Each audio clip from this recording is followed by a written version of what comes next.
gratitude need be voiced. Your mind speaks to us. Welcome everyone to Kiss Me Kiss 4K, the Crazy Kiss Countdown. I'm one of your hosts, Eli Clausen. And I'm Luke Neely. And this week we are finally to Love Gun. So finally, Ace gets a chance to get into the charts with his vocal debut for Shock Me, of course. Still got Peter on a track on one of these, so this should definitely be an interesting show. I know I definitely had a lot of trouble ranking these. How about you? Oh my God, yeah. I think this was the hardest of all of them that we've done so far, which I wouldn't have guessed prior, but yeah, definitely. And you know, for the longest time, this was my favorite Kiss album. So yeah, it was hard to rank, and up until I don't know, maybe a year ago, Creatures kind of started edging it out for my favorite album, even though I still love it. So again, as the usual case, this album as a whole, love it. Can easily sit and listen to it. Oh yeah. You know, and I was thinking last week when we were talking about the Perfect Tens, when we asked your dad, I was like, you know, this would be the only album that's going to come close to being a perfect 10 other than Alive. I mean, I know I said Alive was probably going to be the only one, and it probably will be, but this one's going to be like the closest I think any of the other ones are going to come as far as my rankings. Right. Yep, I had trouble even with that, even with deciding they're not to make this a 10 for me. Yeah, it's absolutely. Ugh. So you may hear the birds in the background, got the window open, so we're one with nature today. We might bust into a Snow White song, birds show up on our shoulders and everything. We chased our 8th bat out this morning, right when we got up, so I'm feeling naturey today too. You chased the demon out. Exactly, yeah. You didn't bite his head off, did you? I didn't. I thought about it. He was hanging from the ceiling in our hallway, actually, and he did not want to be moved. We've got a big bat catching net. And, is that back there in the? Yeah. Is that your bat cat? We put it over him on the wall, and Savannah started like doing this so that the edges of it are tapping the wall around him, and he was chest on the wall. Right, so he's upside down, but so his head looked up like this at us, in his mouth, and we heard, "Oh God!" And I'm like, "Oh, I didn't know bats hissed." I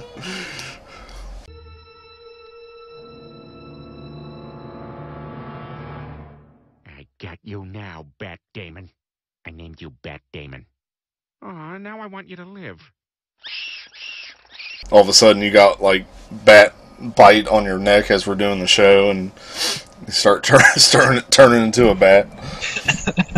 I won't guarantee that didn't happen. The demon. Yes.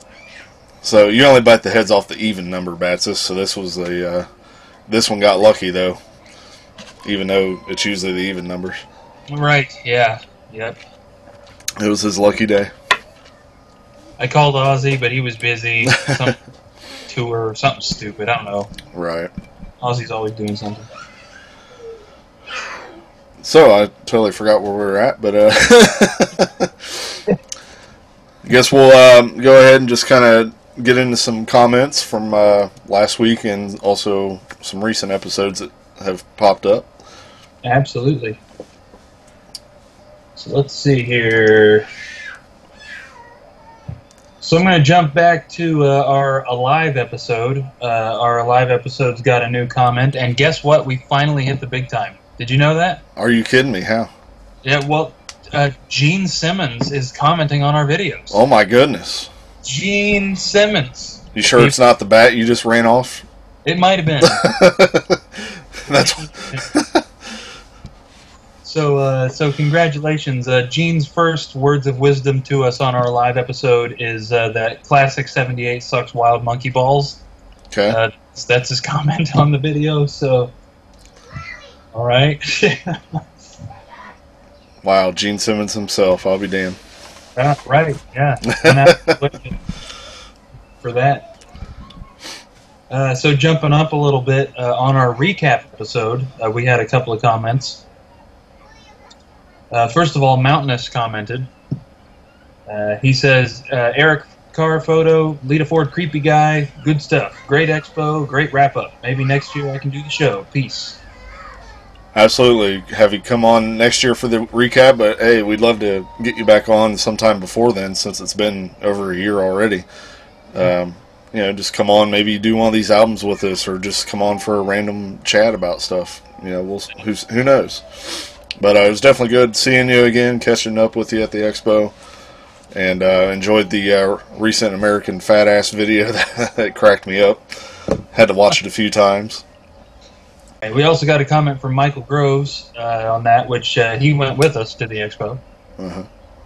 He says, had an amazing weekend, very eventful, that's for sure. The hotel experience, the creepy guy, meeting Lydia Chris, picking up the Love Gun album, getting a Paul Stanley mask, and seeing Ace and Eric play together still seemed like a dream. Can't wait for next year. By far, my favorite Q&A was Michael James Jackson. Absolutely. Yeah, one of my favorite Kiss lineups, Ace and Eric on stage together, and then of course Ace and Bruce on stage together. That was the part that was blowing my mind. I mean it's still getting a lot of buzz, and here we are, three weeks or so after the fact already. Yeah. And that expo's still getting talked about. They did it good, that's for sure. They sure did. Any other ones? Yep. So on our episode for Rock and Roll Over, this one has got, I don't think it's the most comments, but definitely the most comments in a short amount of time, which is pretty awesome. So, thanks everybody for being quick on the draw there. That's pretty awesome. Absolutely, yeah. So the first comment on last week's episode is again from Gene Simmons. He says, dude, Homeboy looks like he could totally be Bruce and Bob Kulick's long-lost brother. Oh, of course he was talking about me, so. Exactly. It's because of how often you say okay. Right. Okay. So Lewis also commented. He says, how about I join for one or both of the solo albums I have? Gene and Ace, that is, unless I find something else soon. Double Platinum was my first Kiss CD. Dressed to Kill was my first record. Nice single covers you showed there. I've shown my Ace figure with the missiles, gun, guitar, and wild hair. Great episode, guys. All right, Peter, Chris it is. We'll have you on for that. Exactly. For sure. No, those are obviously coming up soon, so we'll get in touch with you about one or both if you want. But yeah, we definitely appreciate the input. It seems like we're slowly kind of picking up steam as the episodes go on, and we really do appreciate it. All the comments, we've noticed some shares on the Twitter side of things, and just a quick little bit of info is I noticed a few people have started asking if we're available on the audio side of things, iTunes or Spreaker, some of those iPod podcast outlets. And unfortunately we're not at the moment, but we are looking into it as we speak, so hopefully maybe even as soon as this episode may show up on one of those, and we'll be sure to let everyone know. But we definitely appreciate people that are curious, that want to take the time to listen to us while you're at work or whatever the case may be, so we're definitely working on that. Yeah. So Michael Groves again here, he says, I know a lot of fans will say God of Thunder, but Dr. Love is my favorite Gene song. We're going to have to ban that guy. I know. I've got a comment from Jay Rucker. He says, my first Kiss items were my dad's Kiss remaster CDs. He had Dressed to Kill, Alive, Destroyer, Rock and Roll Over, Dynasty, Creatures, and Animalize.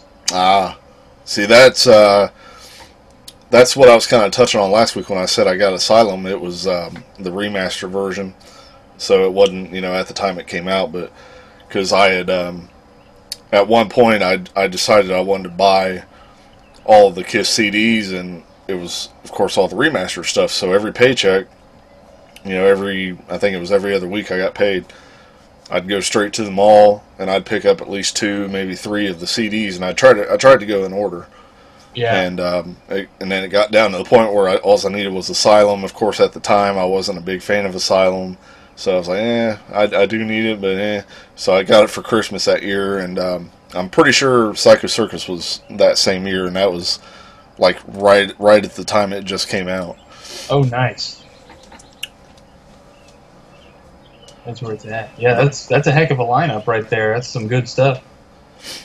Yeah, those remastered discs are awesome. I love the sound quality on them. I loved the little liner notes they had on the CD tray, and kind of reading a little bit about them and everything. And yeah, it was definitely cool to look at and listen at the same time.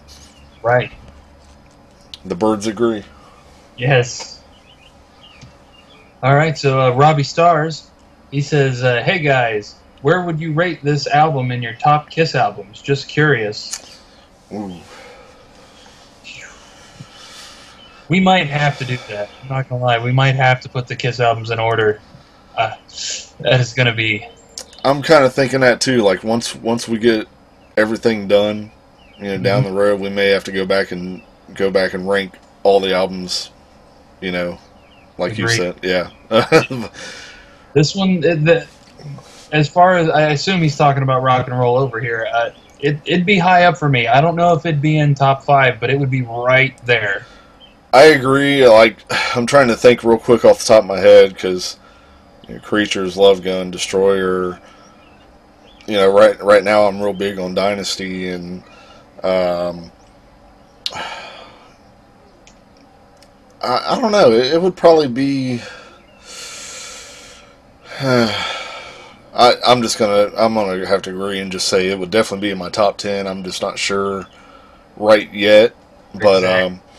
But hey, down the road we'll be sure to rank them our favorites, least favorite. So Right.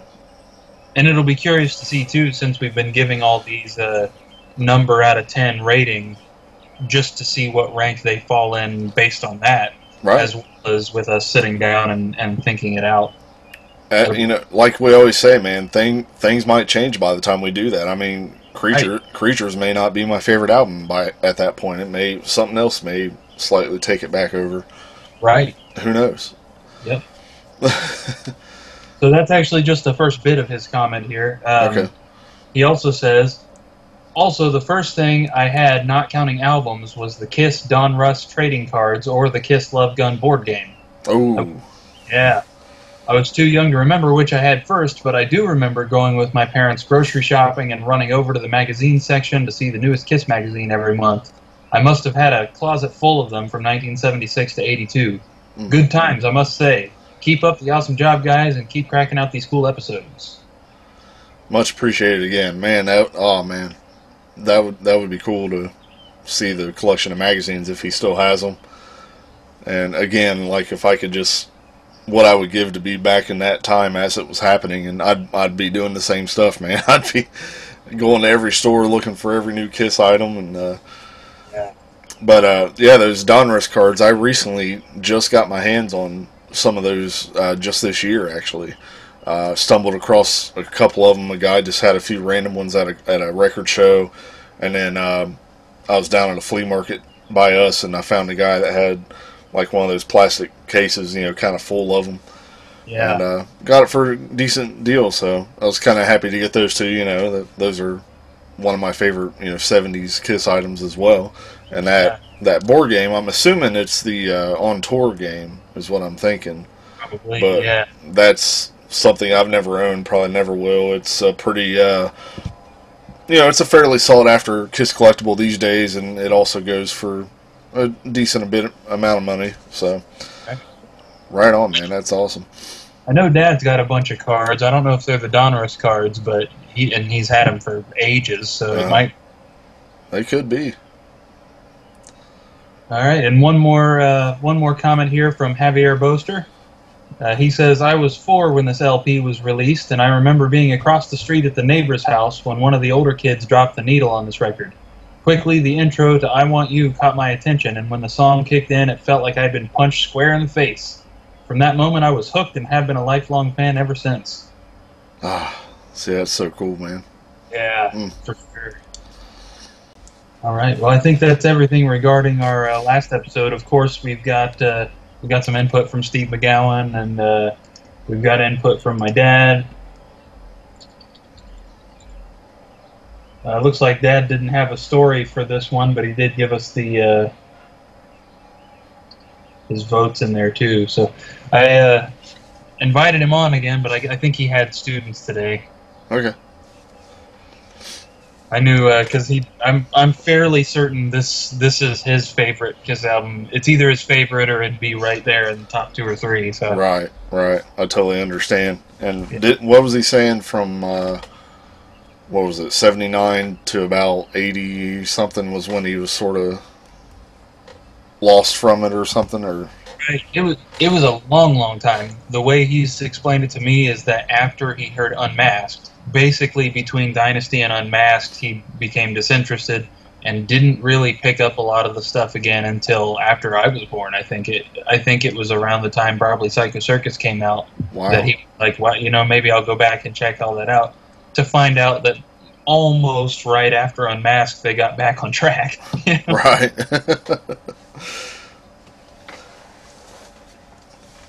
So, does he have a different feeling on those albums now, or is it still just sort of, or do you know? Yeah, I think he does. I know he likes Dynasty, and it's been long enough now since we filmed the Unmasked episode of the original Crazy Crazy Kiss Countdown, that I remember him talking about it, but I don't remember exactly what he said. Mm-hmm. Yeah, like I've said many times, and I'll probably say it again once we get to them, but Dynasty and Unmasked, I used to only like 2-3 songs off of each album. Same with stuff like Asylum and all that. But Dynasty, more so than Unmasked, has really grown on me. Now I love the whole entire album. So Yep. It's just still amazing, like the way time can change things like that and make things click to you as I guess you get older and I don't know, supposedly mature or whatever. Right. Right.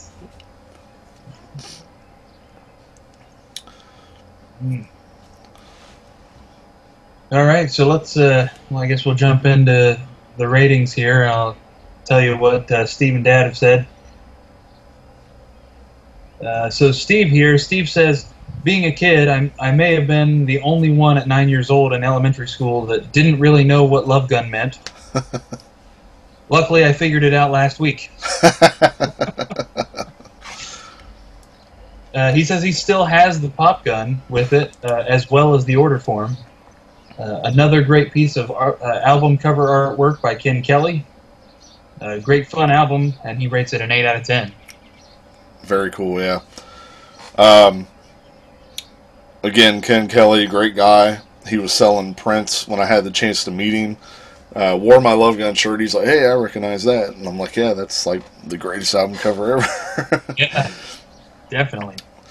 I mean, so there really wasn't too many, like how with Destroyer you had kind of a whole different, look where they had different costumes, or, we really didn't get much of that with Love Gun. We had some, early sketches and things like that, and, I know there's like photos out there where, he would have like his wife, pose in certain ways to kind of pose the women, or, he himself would pose certain ways, for the guys in Kiss, like how he was wanting to draw it. There's things like that out there.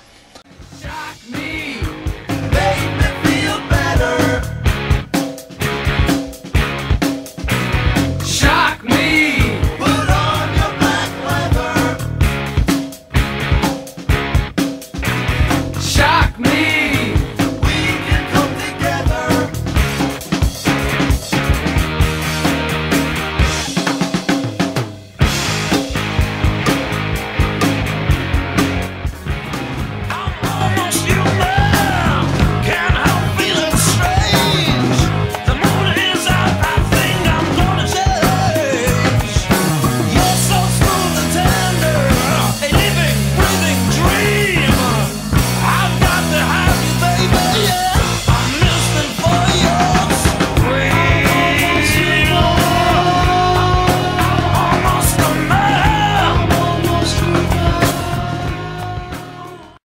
I look at it today and it's still just, I don't know. It's like I get a little bit of chills every time I look at it. It's such a powerful, look. Yeah. And then the back, and it's so like, I don't know, like the back's kind of like, you still got the background, but then nothing's there anymore. So it's kind of like your mind kind of wonders, like, okay, what's going on there? Where'd they all go? Where's it at? And then you got the song listing, which is like completely out of sequence. And and now recently these days there's been that funny thing that popped up with the shape of the song titles, and what it looks like and all that. Right. Maybe done on purpose, maybe not. We'll probably never know. But it's just one of those, another thing that's popped up. That's kind of funny, and it kind of does go along with the theme of the album, I guess. Yeah, that's true. That's true. Yeah, man, talk about like a trilogy of mind-blowing album covers. To do Destroyer, Rock and Roll Over, and then Love Gun. Holy crap. There's bands out there that are lucky to have one iconic type of album cover their whole entire career. Yeah. But for a band like them to do, 3 in a row, like you said, let alone, you can almost say more than 3 in a row, because you look at Alive and all the, the stuff before and even after, and I mean, it's just insane. I mean, so I'll back up a little bit. I just realized that I didn't do the information part. Speaking of that, so let's back up a little bit here. Love Gun being Kiss's 6th studio album and 7th album overall, of course. It was released on June 30th, 1977, so we're coming up on an anniversary then. Oh. Kiss, Love Gun, Gene, 60, Paul,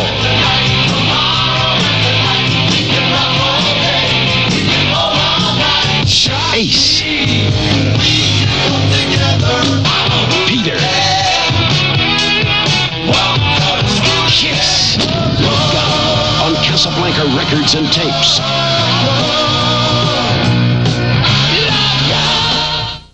This was recorded at the Record Plant Studios in New York and produced by Eddie Kramer again, now the 2nd studio album that he did with them.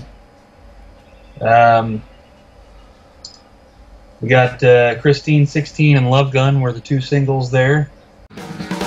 She's got me busy. She's seen me through to the end. She's got me in her hands, and there's no use in pretending. Christine, 16.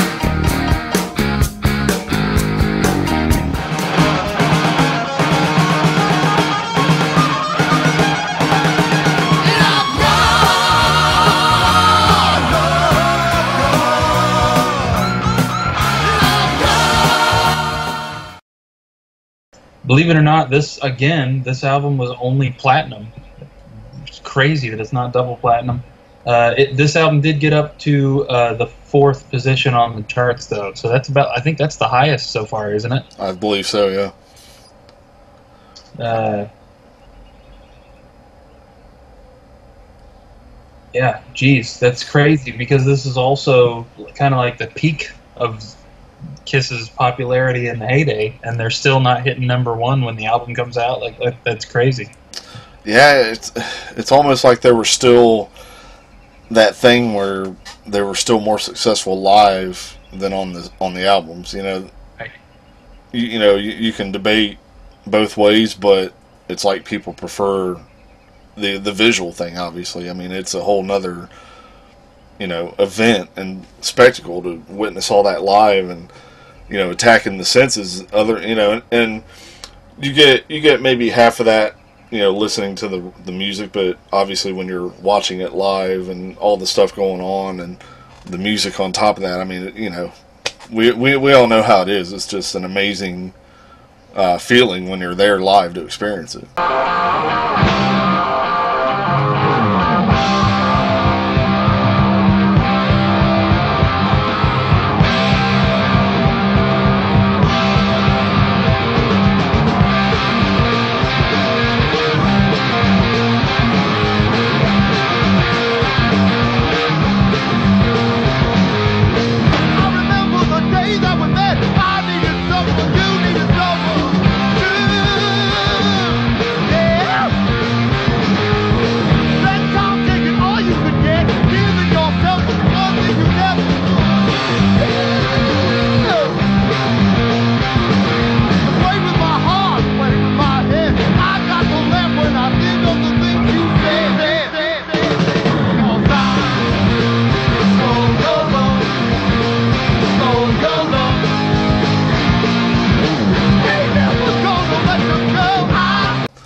Yeah. So I'm assuming that's probably why, because people were more just, hey, that's fine, the records are out, but we want to see you in concert. Right. Right. So, like you said, this is the first album to feature all four of them singing lead on a song, which is pretty cool. I actually was reading here on the Wikipedia page. It says that Ace originally intended for Gene to sing "Shock Me," which would have been different. And Gene was like, "Nah, man, it's time. You do it." Yeah. Oh yeah. I mean, of all songs that Ace wrote, and if he had not have sang, "Shock Me" would have been the biggest one. Like that would have been a crime. I Right. mean, because that's Ace, to a T. Yep. Especially when he wrote the song about his electrocution. Like, why have someone else sing about it? Right. Exactly. So I am glad they convinced him to finally sing it. From what we understand from the stories, Ace was so nervous to sing that he actually laid on his back in the studio doing those vocal tracks.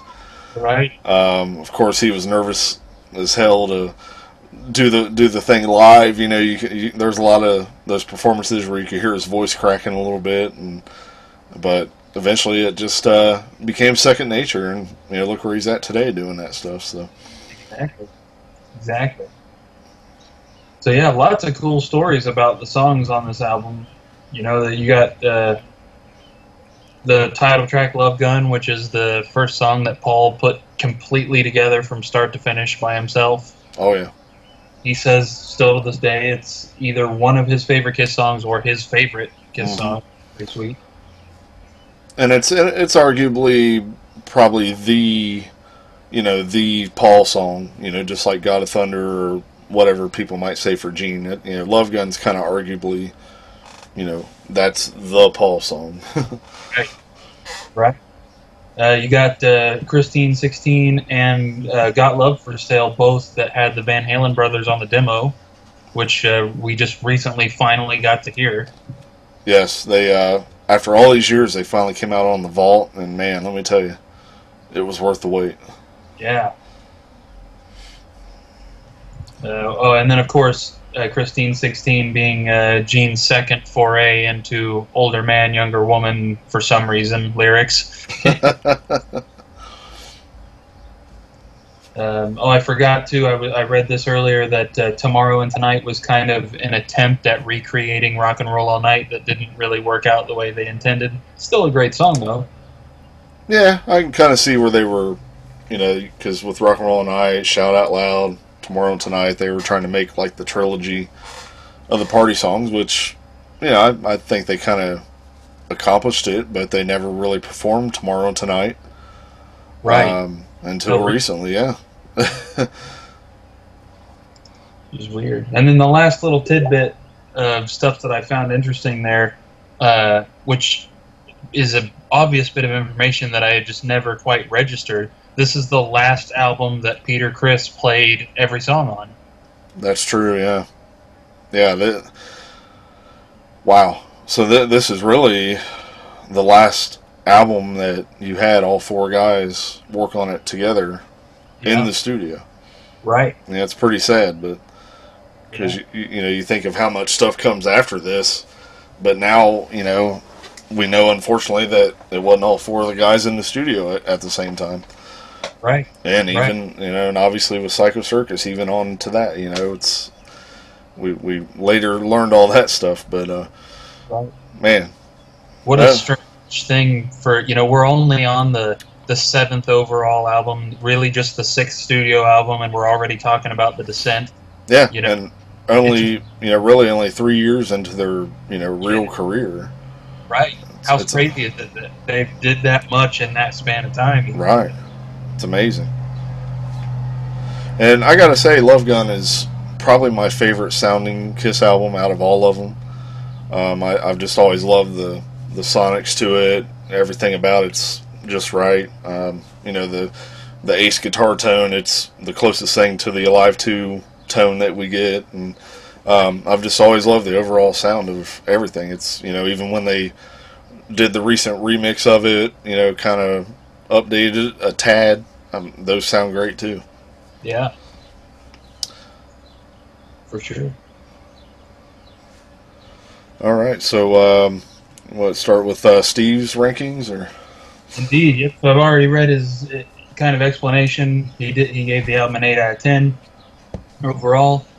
And let's see, he's got in the number 10 spot, Then She Kissed Me. Number 9, Got Love for Sale. 8, Hooligan. 7, Almost Human. 6, Plaster Caster. 5, Tomorrow and Tonight. 4, Christine 16. And he also has a side note here saying Kiss should do a remix title of this song now that they are older and call it Christy 60. Perverts. That's funny because Gino from Sweet Pain calls the songs Christine 60 a lot. yeah, that's why, because we're perverts. Exactly. Yeah. In the number 3 spot, he's got the title track, Love Gun. Number 2, Shock Me. And he says this is Ace's finest moment on his guitar solo at this time, in my opinion. And in the number 1 spot, I Stole Your Love. Very cool.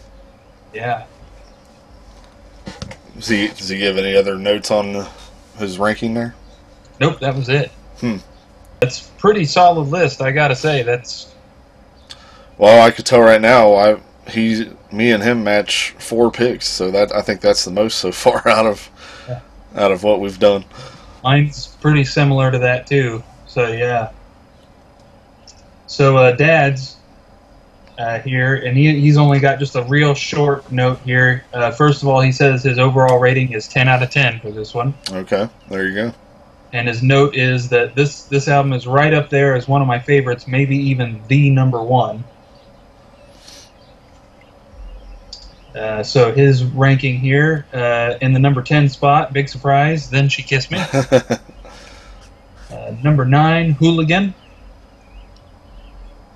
Number 8, Got Love for Sale. 7, Tomorrow and Tonight. 6, Plaster Caster. 5, Almost Human. 4, Christine 16. 3, I Stole Your Love. 2, Shock Me. And number 1, the title track, Love Gun. Very cool. So we got Dan's first perfect 10 there. Maybe, hey, and there he is. Well, if I'd have waited 5 more minutes, you could have read your own list. Oh, I'm like here, so I'm making a very fast guest appearance. Yes. So we just found out this was your first perfect 10 now. You want to give us a little more insight on that? No. All right. Well, Dan joined us again. Thanks for coming. Yeah, I think there's a few that are going to be at 10, I think. And Okay. this will be one of them. This was one that I had as an 8-track back in the day. And it just feels like it's just really tight and polished and crisp and clean, nice and well done, I think. Right. I was just saying myself, this is my favorite sounding Kiss record of all of them. Love the sonics on it. And something else we just discussed a little bit ago is stuff like Dynasty and Unmasked. Do you have a different opinion on those albums now? Yeah, I liked the Dynasty when it came out. I was totally fine with that one. Not so much Unmasked, but yeah, I can listen to Unmasked now, no problem. Okay. At the time, I didn't like it at all. They hyped it so much, the Kiss Army stuff I got in the mail and whatever. It was just such a big hype. About I was, slobbering to get it in the mail, and finally I got it, and it just didn't live up to its expectations.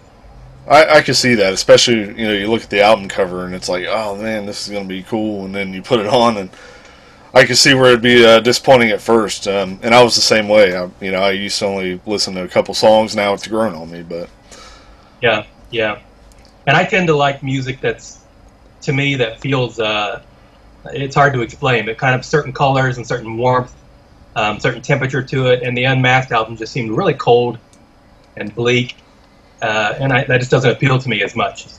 Right. That's A lot something that's A lot of people say it was very tinny. Or Yeah. something else. We discussed the Donruss cards. Do you still have those? I have most of them. Okay. Yeah, that was something very early on that I had. We had little league baseball games that happened at my house. We had 2 of the ball diamonds were on my property. So every Thursday there was tons of people over there, and they had a concession stand that had these Kiss cards. And so every week I was up there spending all my little bits of money getting those cards, and I'm pretty sure I had the whole set at one time. Wow. But they got dispersed over the years. I think I still have most of them, but I'm sure I don't have the whole set anymore. Should have just grabbed the whole box while you were there. Yeah, I probably would have if they weren't looking.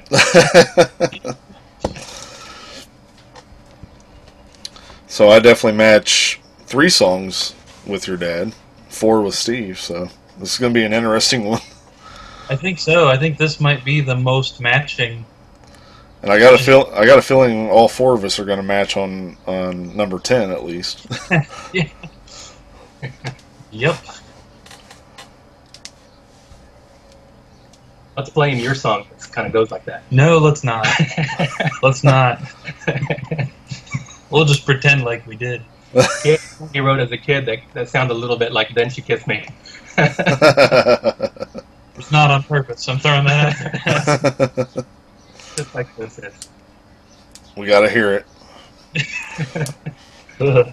It's good. Magenica re-recorded it years later, so it was a little better. Yeah.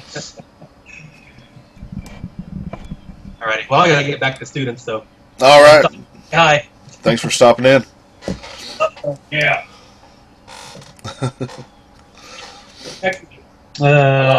Alive too. Yeah. Oh, that's gonna be a good one. Yeah. All right.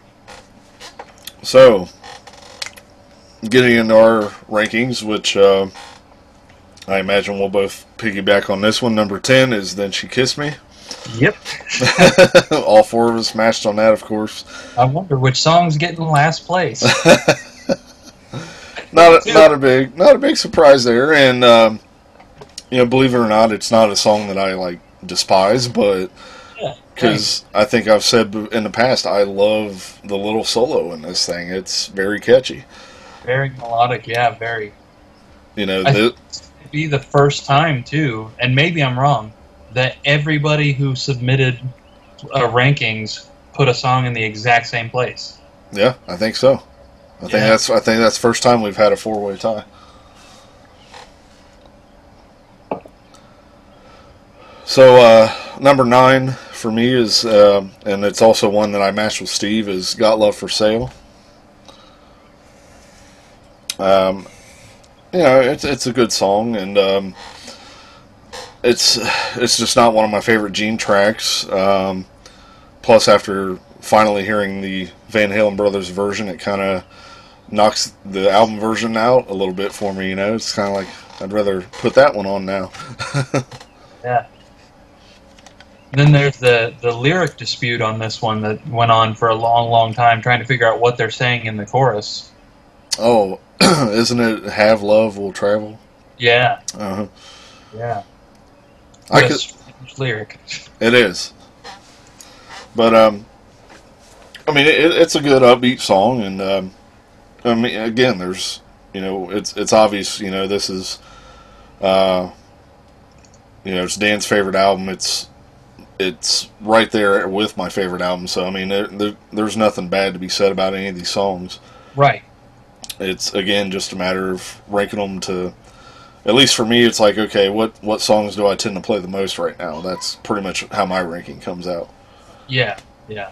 And "Got Love for Sale" is one that I don't usually put on, but hey, if I listen to the whole album, I'm listening to it. So I love the energy of that song, too. Oh yeah. The use of acoustic guitars, genius. Absolutely. So my number 9 is actually "Almost Human," and that one's hard for me. It just never struck me. It felt like Gene trying to recreate the God of Thunder, Dr. Love, that sort of thing, and it just I think that might be my problem with it, is that it felt like it was an attempt at a comparison, and to me it doesn't compare that well. Right. And for me, it's it was always kind of a surprise, when you look at everything else on the album before that, and then that song comes on. It's kind of like, and then for its time, that was a pretty heavy song. Right. And Yeah. I do enjoy the song. Somebody played that at the expo. Did the who played that? Yeah, the Gene Band played it. Yeah, and that was pretty cool. Yeah, I mean, it still holds up today as a fairly heavy song, and it almost doesn't fit the Love Gun album itself, but it does somehow. Yeah.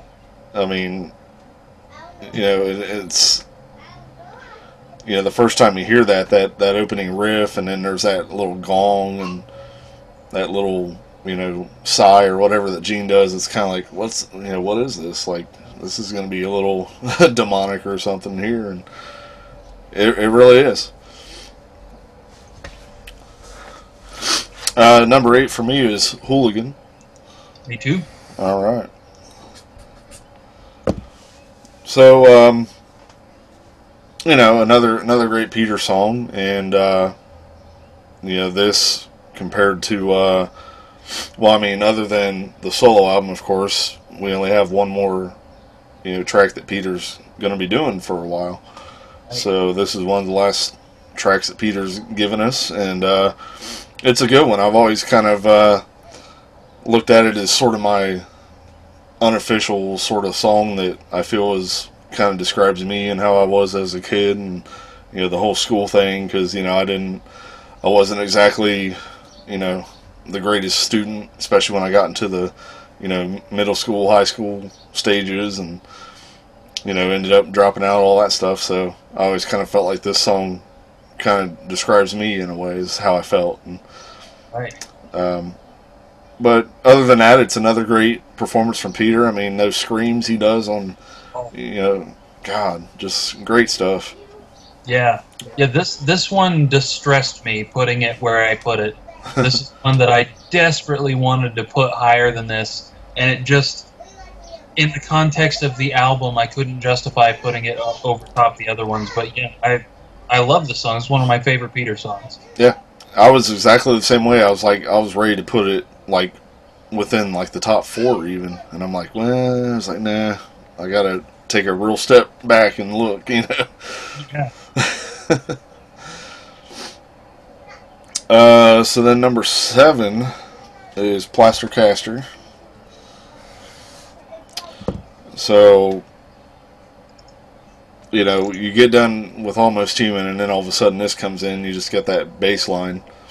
That's kind of like, again, it's kind of another iconic intro to a song, as simple as it sounds, but it's one of them songs like, when they did like Unplugged or, the acoustic stuff, as soon as Gene plays that, everyone knows what it is.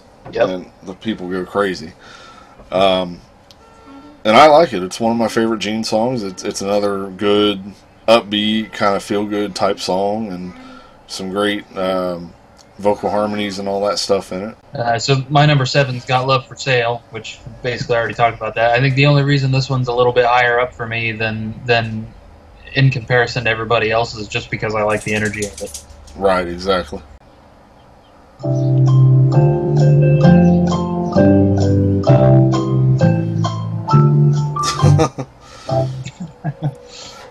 Your condition's red, you can't get to bed. What does that mean? Yeah, right. Yeah. Yeah. Good old Gene. Good old Uncle Gene. Yeah. Alright, number 6 is Tomorrow and Tonight. Me too. Okay. I think this is going to have the most matches overall than anything. So Which is far. weird, since we were talking about how hard it was to do. Yeah. We got a lot of, seems like a lot of us feel the same about them. Right. Again, like we were just kind of talking about, Tomorrow and Tonight is a great, it's another anthem, kind of party anthem that didn't quite get the same, attention as Shout Out Loud and Rock and Roll All Night. But it is another one of those that I feel like it's that trilogy that you could listen to those 3 together. Right. Unfortunately, again, they never really did it live. We have the facsimulated version that's on Alive 2, which turned out good, but it's unfortunate that they never did it actually did it live until recent years. Right. But yeah, I mean, it's just another. It's another Paul song. Again, it's another great, party anthem. It's a pretty fun song to play when we play it in the band, and Sure. just Yep. overall good. It would move around my list a lot, I It- think. This is actually one that I moved down recently. I had voted on this a while back, and I went back and reviewed it today. And honestly, to be completely honest, opposite of what we usually say for this, this is a song that I would have left higher if Sweet Pain hadn't done it. I love this song. I love this is one of my favorite solos. Yeah. One of his solos, great solo. And I don't know what it is. Having played it in Sweet Pain, kind of brought it down for me. I agree. I mean, there was a time that this may have been close to my least favorite song on the album, because for a while I just felt like it was sort of boring and yada yada, but that was when I was younger. But I mean, yeah, it's a great upbeat, it gets people moving, and Yeah. it's another great anthem that didn't quite get that level as the other ones did, unfortunately. Right.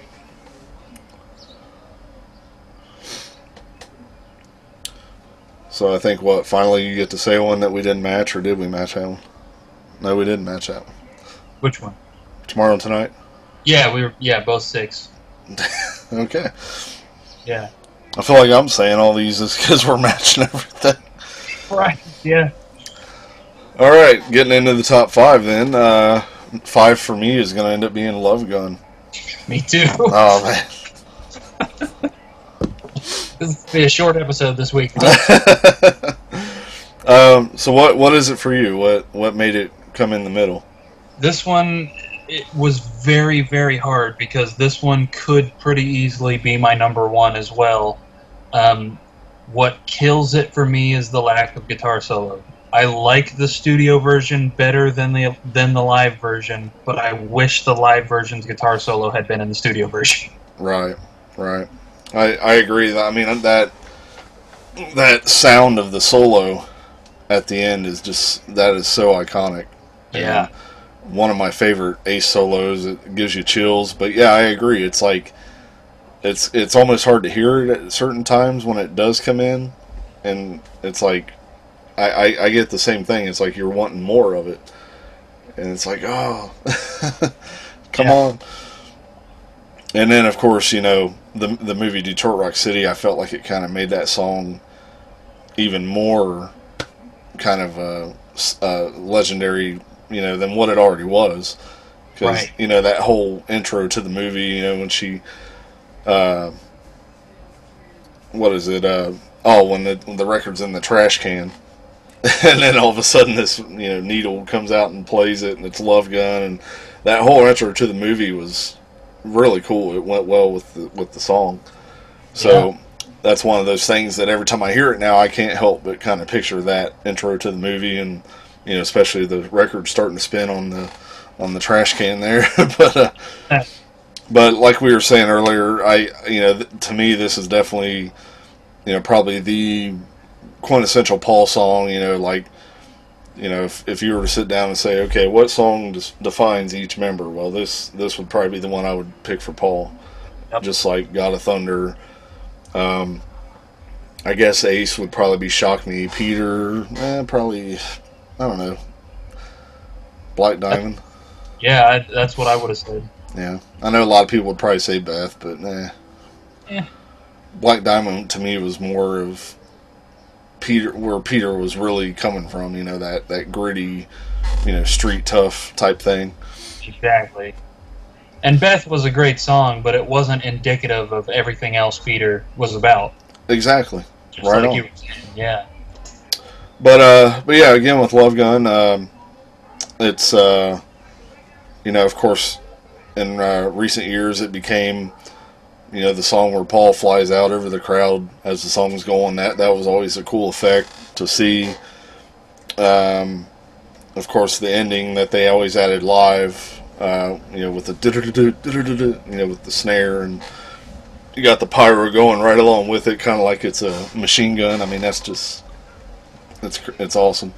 It's great, yeah. Yeah, I have a feeling this song will rate much higher for me on Alive 2.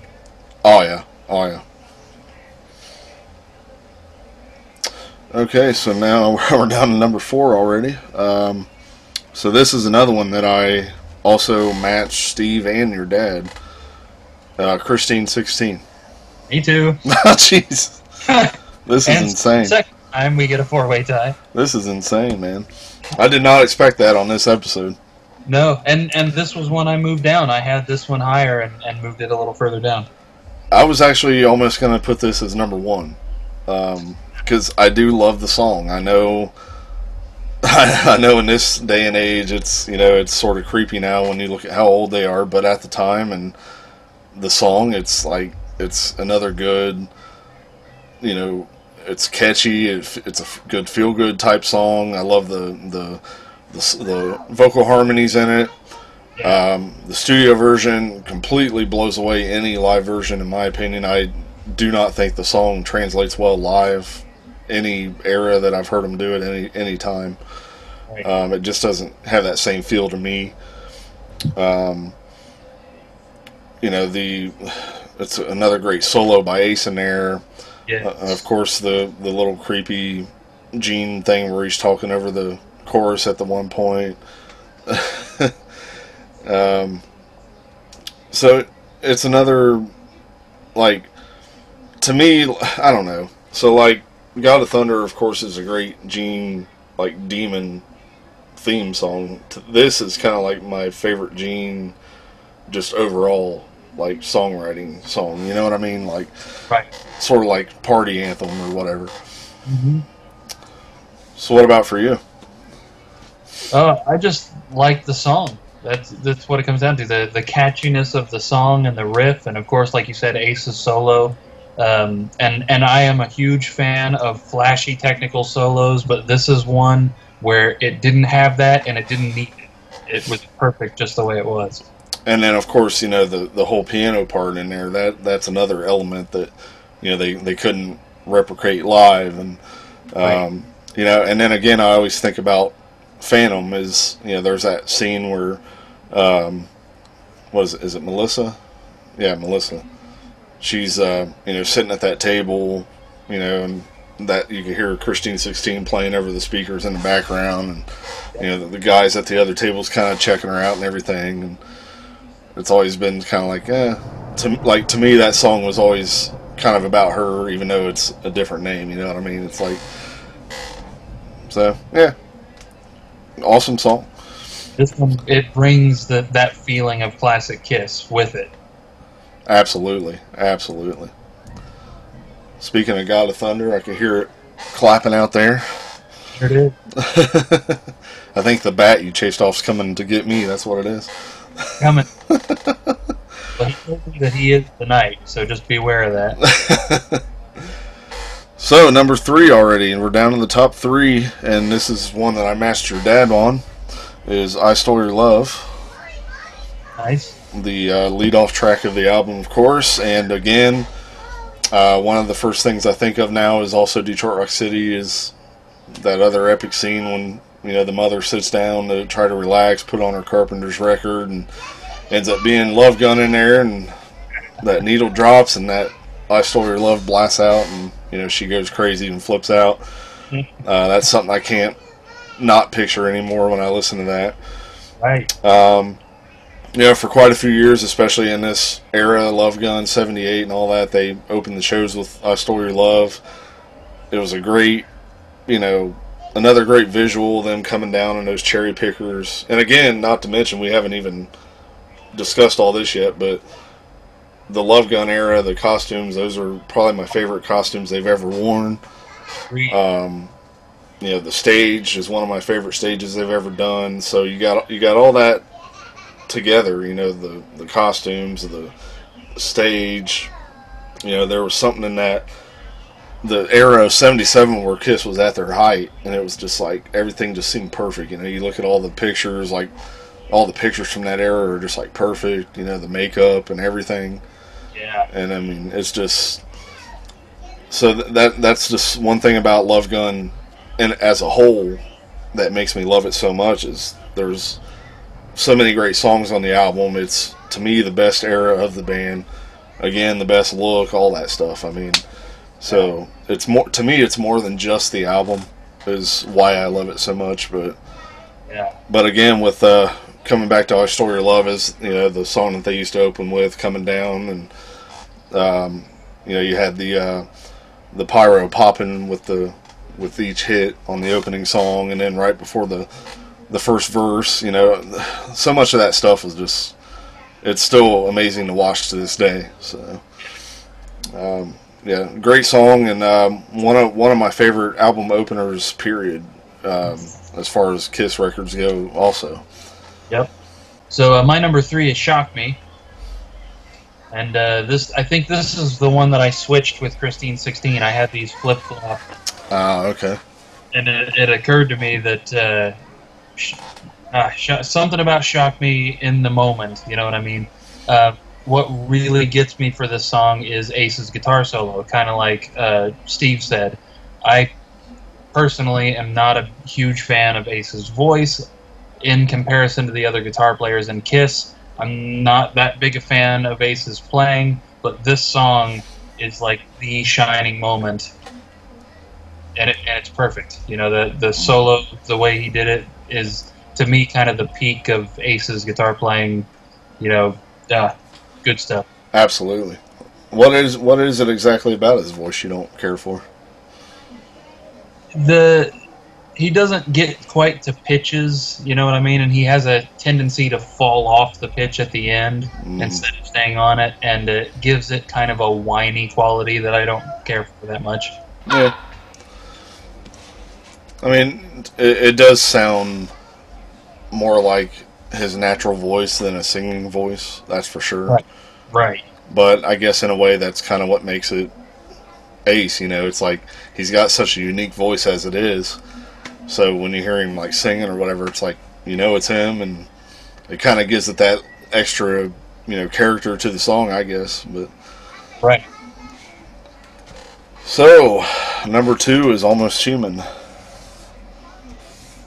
Again, you know, like we were saying earlier, but this song had just become, you know, literally my favorite song of the album, just about. I mean, it's really, these last, you know, 4 especially were definitely all neck to neck. I mean, either one of these could definitely be my number 1, and it was definitely hard to choose if I wanted to say number 1 for this particular countdown or not.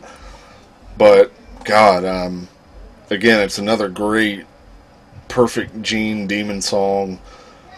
Heavy for its time, still fairly heavy for today, and some of my favorite Gene lyrics of all time. The moon is out, I think I'm gonna change. Like, that is just, you can't pinpoint that character much better than those kind of lyrics. I mean, that's just, I love it. So that's really about all I got left to say that we didn't cover on that song. But it's unfortunate that they never did it live. You know, I know they kind of pulled it out recent years on like the cruise and things like that, but it's unfortunate they never did it at that point, you know, Love Gun tour or anything like that. I think that would have made a great song for Gene to either spit the blood or even breathe the fire at the end or something. But yeah, they could have done all sorts of cool things with that, you know, all the lights turning off and the fog, and, you know, like a single light. Yeah, that would have been really cool. Oh God, yeah. Yeah. Because, like, you know, later years, I think they started doing this in the Creatures era, is when he would do the blood, and they started doing that thing with the bell and the bright spotlight, and he'd kind of do, you know, kind of like a monster, you know, like, you know, the bright light. I thought if they would have thought of that at that point to do before Almost Human, I think that would have been like a perfect spot for it. Right. So we both kind of got a weirder-ish song in number 2, I guess. I've got Plaster Caster as my number 2. Oh, yeah, there you go. Kind of fairly deep cuts in a way, you know, definitely not the you know, the most known songs off the album. Right. And I've just always loved that song. The main, like you were talking about, the beginning where the bass comes in, the way the guitar comes in and the drums build on top of that. the harmonies in the chorus. Yeah, this song's always just caught me, even though it's not one of their better known ones. Right. And I wish it was. Yeah. Yep, and this is another one, we've said it a million times. I think you even touched on it earlier, translated perfectly for the acoustic on the MTV Unplugged. Absolutely. I love, the different beats that Peter does throughout the song, because it'll be, like the first verse is the boom, boom. Well, then the second verse comes and it's, he's picking it up more, boom, ba, ba, boom, boom, ba, ba. Just little things like that. Again, just I love all the changes in that song. Right. All right, so number one, probably not hard to figure out at this point, is for me, it Shock Me. Nice. I just had to, again, it was a toss-up, but Shock Me just had to edge it out because this kind of was always the one that I liked the most, even as a kid growing up. And again, I like how Ace's voice sounds on this particular version. Again, the guitar solo, love the tone on it, especially on the Alive 2 version. I kind of wish that the Alive 2 solo, the extended solo, was on the album version, but yeah, understandable. It's not the first time, and but it's just again, like we mentioned earlier, had he decided not to sing it, that would have been a real tragedy, because right, it's like the perfect Ace song. Again, talking about the experience that he went through, being electrocuted on top of everything else, and it's just a perfect track. And and I don't know, the fact they still do it today is like I get it, but at the same time, it's like, to me, that's a little too much of a personal Ace song being for what it's about, to just be up there singing it. But that's me. Right. But No, I mean, I brought that up not that long ago in regards to Sweet Pain too. Being that I play the character of Vinny instead of Ace, I don't want to not do Shock Me, but at the same time, it feels weird doing it for that reason.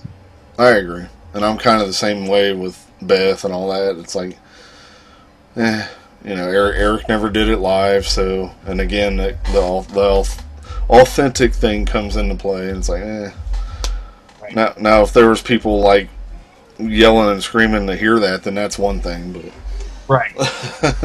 Right. But Shock Me, yeah, it's put on your black leather, so exactly. Yep. So my number one, I actually matched Steve on this, is I Stole Your Love. And yep, I think we talk about it at least once on every one of these countdowns, is the fact that it's the perfect song to open the album, the perfect song to open those shows. I also bring to mind the concert at the Palace from the Hot in the Shade tour, where they open with this, and it's perfect. Oh yeah. Even more than 10 years after the fact, it's still that great of an album opener. Exactly. Or a concert opener, but yeah. And then the energy. Again, the energy of the song. The whole thing is upbeat. The whole thing makes you want to move. Yeah, it all comes together. Yeah, this is, it's one of them songs that's right towards the top of my list of songs that I wish we would do in Sweet Pain. Yep. Like, it's one of them that it's like, this needs to be played by us. Yep. Alright, I guess that wraps up all the picks here. We're going to finish tallying. This is going to be interesting. Yeah, I can tell you, because I've been trying to add it all up while we were talking, and yeah, there's a couple of interesting anomalies here. Your overall rating? So my overall for this is going to be 9.5. As I said, it's right there, almost a perfect 10, but I think it's Then She Kissed Me is, to me, what slightly takes that half away. But this is, I guarantee none of the other albums are going to rank for me as high as Alive and now this one.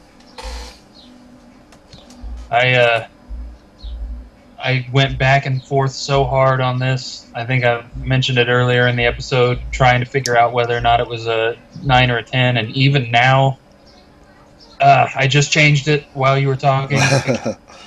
I just can't quite pinpoint it, but you know what? I think I'm going to go ahead and give it that 10, just because of it being the peak of the Hysteria, the classic Hysteria. The songs are all great, even though I think one of the things that was originally going to make me give it a 9 was the thought that some of the songs on this album, it doesn't have as many of their bigger hits as something like Destroyer, you know what I mean? True.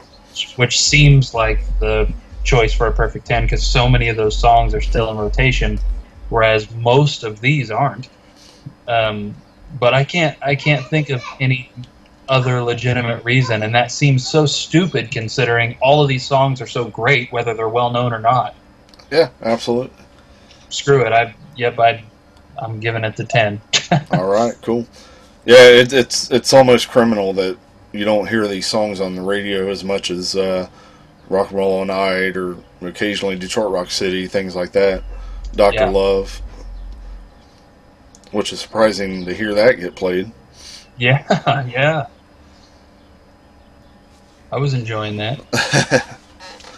All right, so overall, between all of our overall ratings, it ended up being a 9.4 out of 10. So that's pretty good. That's just about as good as we've got so far, I think. I was going to say that. That's easily the highest. None of the other ones had even ranked an average of 9 yet. So that's going to be hard to beat. So at the end of this, we can go, rank what ended up ranking lowest to highest for that, and then we could do our personal and during that same thing or whatever. Exactly.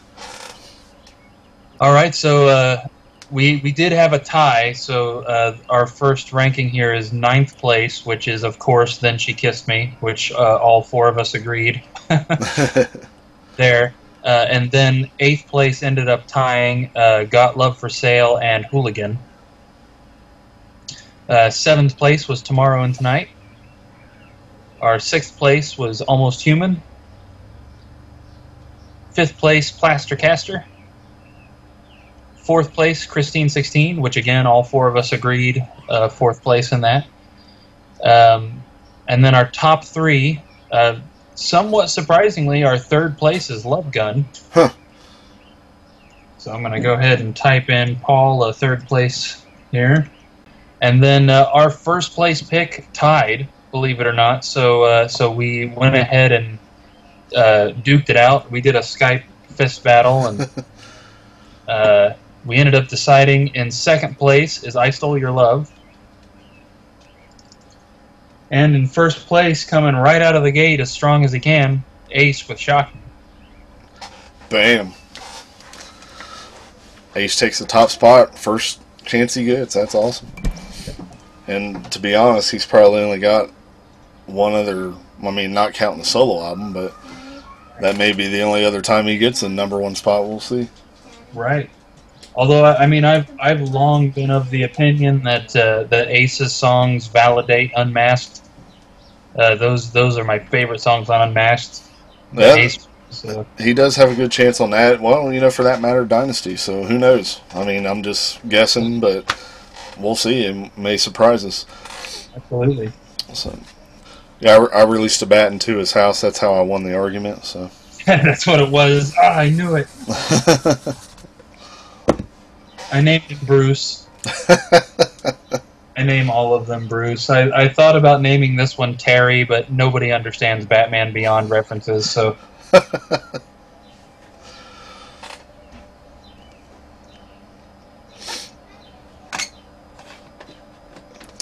So we'll end the show with the song that Luke wrote as a child. God. Kill me now.